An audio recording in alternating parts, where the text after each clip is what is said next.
যে আমার অনেকগুলো স্ত্রী, এক কম্বলের মধ্যে আমি 3 স্ত্রীকে একদিন শুতে দেখছি। হালাল ভাবে পতিতালয় বানায় ফেলছে ওই জায়গা, ইসলামকে ব্যবহার করে এগুলা করতেছে। তো জঘন্য একটা লোক, মানে আমি আজকে শোনার পর আরো বেশি হতভম্ব যে আমি কারে বিয়ে করলাম।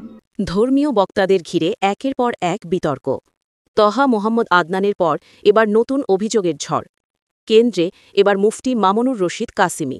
পরকীয়া ইস্যুতে তহা আদনানকে ঘিরে যখন সমালোচনার আগুন এখনও নিভেনি, ঠিক তখনই সামাজিক যোগাযোগ মাধ্যমে তামান্না খাতুন নামে এক নারীর পোস্টে ফেটে পড়েছে নতুন এক বিতর্ক। নিজেকে এই আলেমের তৃতীয় স্ত্রী দাবি করে তামান্না খাতুন অভিযোগ করেছেন, ধর্মের আড়ালে প্রতারণা, ব্যবহার, এমনকি ভয়াবহ নির্যাতনের শিকার হয়েছেন তিনি। তামান্নার অভিযোগ, আইডিয়াল ম্যারেজ ব্যুরো নামের যে শরিয়াভিত্তিক বিবাহ প্ল্যাটফর্মে নারীদের নিরাপত্তা, সংসারের আশ্বাস দেওয়া হয়, সেই প্রতিষ্ঠানই নাকি হয়ে উঠেছে কন্ট্যাক্ট ম্যারেজের ফাঁদ।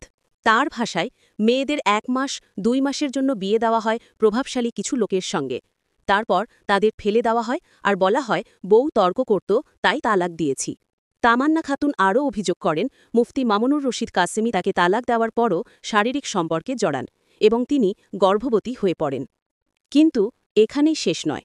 তিনি দাবি করেন, গর্ভে সন্তান আসার পর মুফতি কাসেমি ও তার সহযোগীরা তাকে জোর করে ওষুধ খাইয়ে গর্ভপাত ঘটায়।